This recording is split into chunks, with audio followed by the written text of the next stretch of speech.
Hello and welcome to Newsfeed, your daily dose of what people are talking about online, from news stories to what's trending. Now, North Korea has fired a ballistic missile over Japan for the first time in 5 years. It's the country's longest-range missile test yet. Now, in response, neighboring South Korea launched warplanes and bombing drills off its west coast. Pyongyang's missile flew over Japan's northern Hokkaido prefecture before falling into the Pacific Ocean. The launch prompted the Japanese government to activate the country's missile alert system. Sirens across parts of Japan ordered people to take shelter.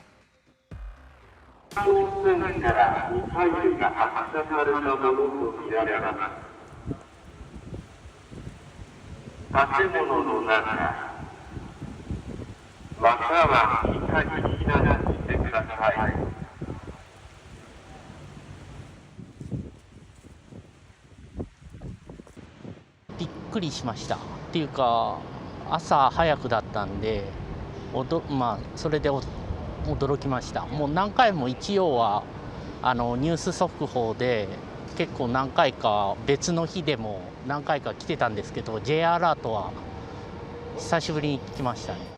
People in Japan have been sharing their thoughts on the missile tests on Twitter. One said, "I heard that North Korea sent a rocket over Japan. Wasn't it scary?" Another user tweeted, "I got nervous watching the video of the missile alarm going off. Be safe and take care." And one foreign student said, quote, "I had a hard time realizing what was happening until now. The alarm made me aware that the danger is real and close to me." The last time North Korea sent a missile over Japan was back in 2017. So why again now? Our defense analyst Ubay Shabanda explains the context behind the current escalation. So this is North Korea's 23rd ballistic missile test this year. It's the most amount of missile tests that the North Koreans have conducted in 1 year since Kim Jong-un came to power in North Korea in 2012. It's also coming at a time when we see increased rhetoric coming from the North on the threatening to use nuclear weapons to defend the regime in Pyongyang. It's also coming at a time when the U.S., South Korea, and Japan are conducting naval exercises in the region. And those type of joint exercises are viewed, particularly by Pyongyang, as being threatening to its regime survival. Now, North Korea has a wide range of ballistic missiles, some of which can reach the continental United States. Now, the latest missile that they launched over Japan has a range of about 4,500 kilometers. That's far enough to hit the U.S. naval base in the Pacific island of Guam. Now, what the North Korean scientists are working on is to develop a nuclear warhead that's small enough to be able to fit on these ballistic missiles. And that is particularly worrying, given that there are renewed signs that North Korea is going to conduct another round of underground nuclear tests. That's something that hasn't happened since 2017, when North Korea claimed that they conducted a test of a thermal, nuclear, or a hydrogen bomb, which is a significant increase of firepower by order of magnitudes of what North Korea is believed to have before. And having that, reaching the ability of mounting those nuclear warheads on long-range intercontinental ballistic missiles is what's so particularly worrying for Washington, Tokyo, and Seoul, as both the rhetoric and the tensions on the Korean Peninsula is significantly ramping up. 2 months after it began, the Ukrainian counteroffensive is dramatically gaining pace in the south as well as the east. The country now appears to have achieved its biggest breakthroughs in the region. These pictures circulating online show Ukrainian soldiers taking down Russian flags and retaking control of several settlements in the Kherson region. They're also advancing along the Dnipro River and have made strategic gains in the Luhansk and Donetsk regions. This means Russia no longer has full control of any of the 4 provinces it says it annexed last week. However, the upper house of Russia's parliament has voted to approve the incorporation of 4 Ukrainian regions. In Tuesday's session, the Federation Council ratified the legislation to annex the Donetsk, Luhansk, Kherson, and Zaporizhia regions. Dasha Chernysova has more on the reaction to the decision. There's been very little doubt about what the decision of the Russian upper house of parliament would look like, particularly given the fact that it happens on the next day following a similar vote by the lower house of the Russian parliament, which was unanimous. What came as a surprise, however, was this sort of dancing held at the Russian Federation Council's building on the day of the vote. On social media, many congratulate these 4 new territories on joining the Russian Federation. The officials reiterate that it was the only right move in order to protect the people of these territories from genocide by Kiev's side, as it has been put by the Speaker of the Russian State Duma, Vyacheslav Volodin. The critics, however, say it was a shame for Russia. They also wonder the expediency of this move. They wonder whether it is NATO accelerated membership bid that has been achieved by Moscow's decision to incorporate those 4 new territories into the Russian Federation. They also wonder whether sanctions will follow by the Western countries, and Russia has been living under harsh sanctions since February, and they wonder which other sanctions will be imposed and how the Russians will have to deal with them. At the same time, the vote didn't come as a surprise. Many expected that to happen, and of course, following the ceremony last Friday, this was widely expected. Needless to say, the matter has been widely discussed on Twitter. And it even created an online row between Elon Musk and Ukrainian officials, including President Volodymyr Zelensky, over the billionaire's ideas for ending the ongoing conflict. It all started with this tweet where Musk created a poll named Ukraine-Russia Peace. The Tesla CEO asked yes or no on UN-supervised referendums in 4 occupied regions, the official recognition of Crimea's annexation, and Ukraine being neutral. Nearly 2.5 million people weighed in on his ideas. The poll received 63% no from responders, while 36% voted yes. President Zelensky chose to respond with another poll where he asked netizens which Elon Musk they like more, the one that supports Russia or the one that supports Ukraine. But not all Ukrainian officials were as restrained with their words. The Ukrainian ambassador to Germany, Andrei Melnik, gave what he calls a diplomatic response with a word I can't say on air. Meanwhile, many others jumped into the online row with funny polls. The viral meme turned NGO Saint Javelin here asks whether the tech CEO should be sent into space in a Russian-manufactured car. Meanwhile, TikTokers gave mixed reactions to Elon Musk's suggestions. Let's check them out.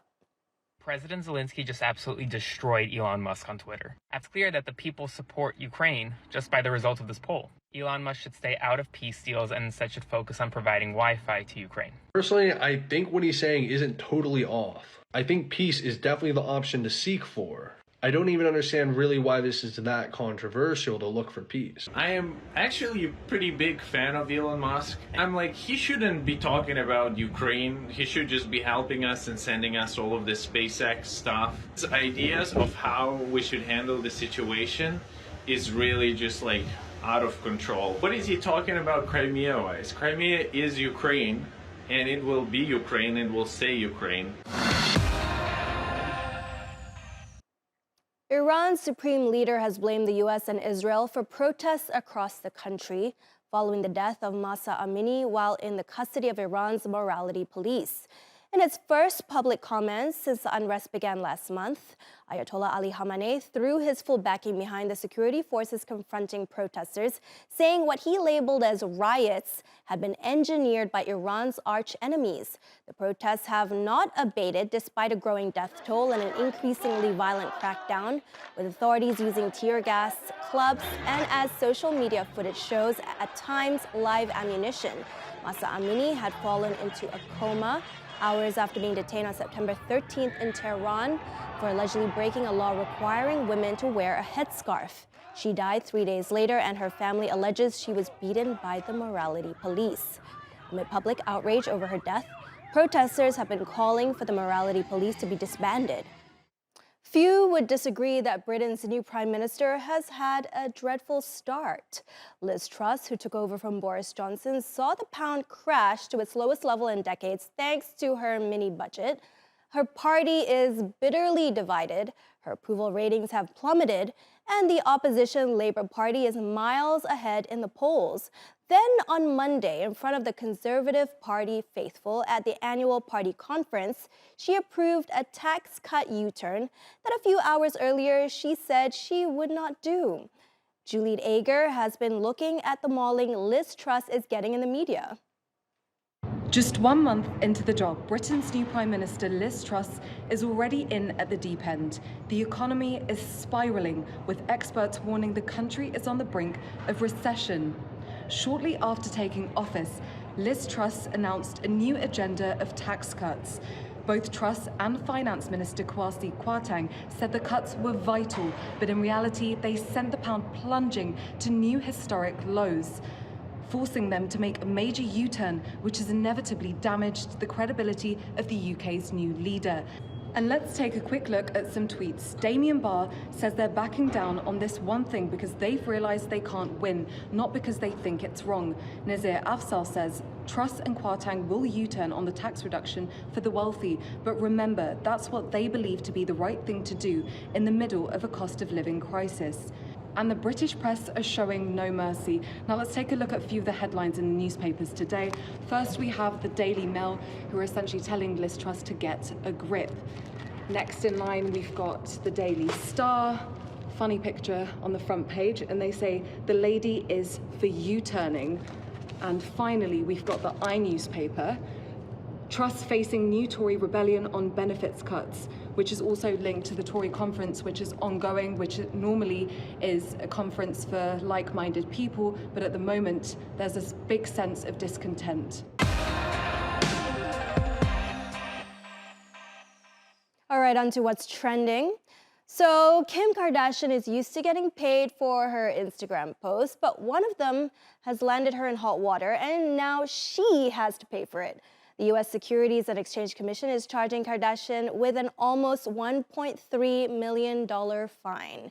Now, in June 2021, the reality TV star asked her Instagram followers if they were into crypto and promoted a token called Ethereum Max. She proceeded to include a link to a related website and a couple of hashtags, including the hashtag ad.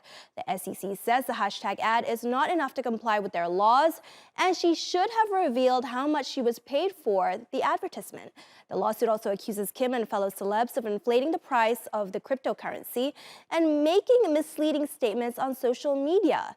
And a piece of bad news for the investors who purchased the token, their holdings have lost over 95% of their value. Yikes. All right, so Bruce Willis has one of the world's best-known faces after decades of starring in action movies and thrillers. And now a US-based company called Deepcake is claiming he sold them the rights to use his likeness in deepfakes for advertisers. While it is true that Willis did agree to virtually star in a Russian telecom company commercial last year, the hero of Die Hard and Pulp Fiction denies that he ever agreed to put his looks on the auction block.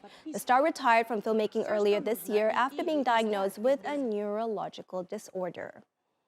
And could this be the biggest doodle ever doodled? Maybe us? Well, an artist in the UK made his childhood dream a reality by doodling over every square inch of his house. It's just been a lifelong dream of mine to completely doodle a house ever since I was really young, and yeah, it's been my favourite thing to do. It's a huge project, but it's been totally fun and I loved it.